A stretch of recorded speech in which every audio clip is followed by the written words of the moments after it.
Hey everyone, Assalamu alaikum. I hope you all are doing well. Welcome to IELTS Corner. And if you have just begin with your speaking practice, I hope this video actually helps you. अगर आपने target किया है IELTS में 7+ का, तो ये video actually आपके लिए है, क्योंकि आपको एक बात ध्यान में रखनी है कि IELTS score for speaking 25% rely करता है वोकैबुलरी पे। लेकिन उसका क्राइटेरिया क्या है कि आपकी वोकैबुलरी जो आप इस्तेमाल कर रहे हैं वो अच्छी तो हो, लेकिन उसके अलावा वो एक्यूरेटली भी इस्तेमाल हो। In order to use the words you have, you actually use them properly. यानी ऐसा ना हो कि वर्ड तो बहुत बेहतरीन इस्तेमाल कर लिया लेकिन गलत जगह इस्तेमाल किया, तो वो बैंड स्कोर बढ़ने के बजाय कम हो जाएगा।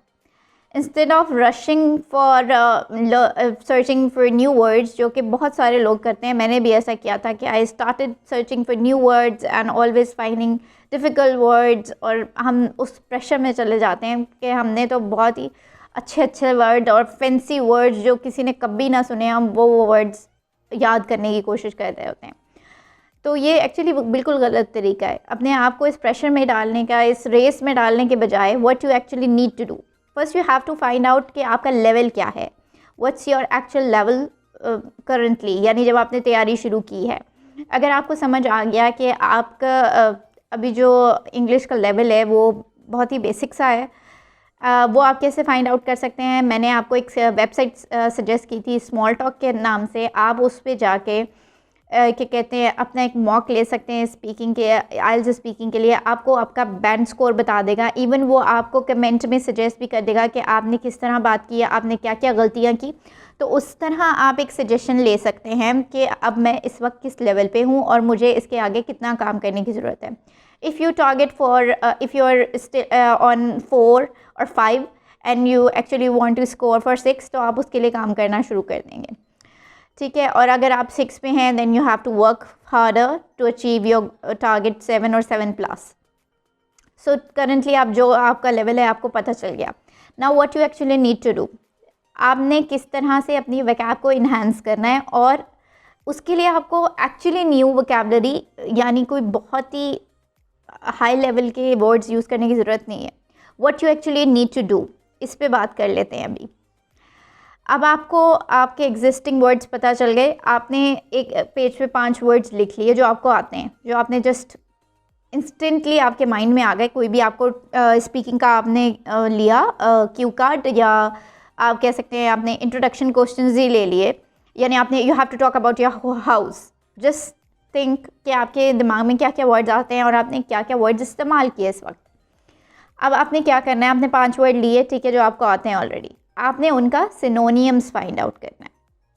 सिनोनियम्स क्या होते हैं, यानी अगर आपको पता है वर्ड गुड, तो उसका सिनोनियम आपको पता चल गया एडुकेट, ठीक है, या आप कह सकते हैं राइटस, और there is ethical, upright. These are different synonyms we have for good, या satisfactory, goodness.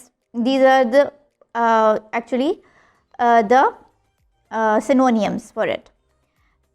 So after knowing it, आपने वो synonyms लिख लिए, उसके आगे 2 से 3 आप लिख लें, ठीक है, तो आपकी वोकैब ऑलरेडी इन्हांस हो गई। आप पैराफ्रेजिंग इजीली कर सकते हैं, ठीक है।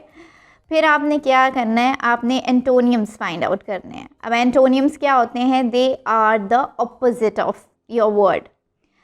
अब गुड का क्या है, ईविल, ठीक है। अब आपको पता चल गया कि आपने एक और वर्ड ऐड कर लिया अपनी वोकैब में इस तरह। तो यानी आपने एग्जिस्टिंग नॉलेज को आगे बढ़ाना है, ना कि उसमें नए वर्ड्स ऐड करके एंड देन उसके लिए आपने अपने लिए डिफ़िकल्टी क्रिएट नहीं करनी।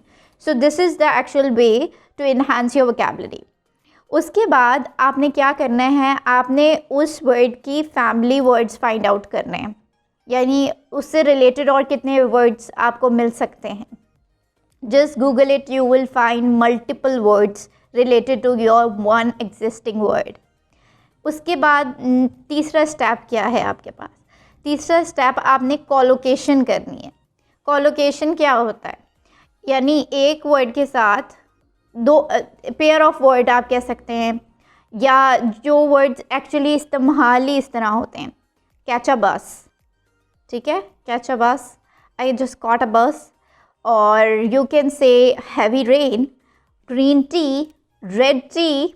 So these are the words we actually use. Black tea.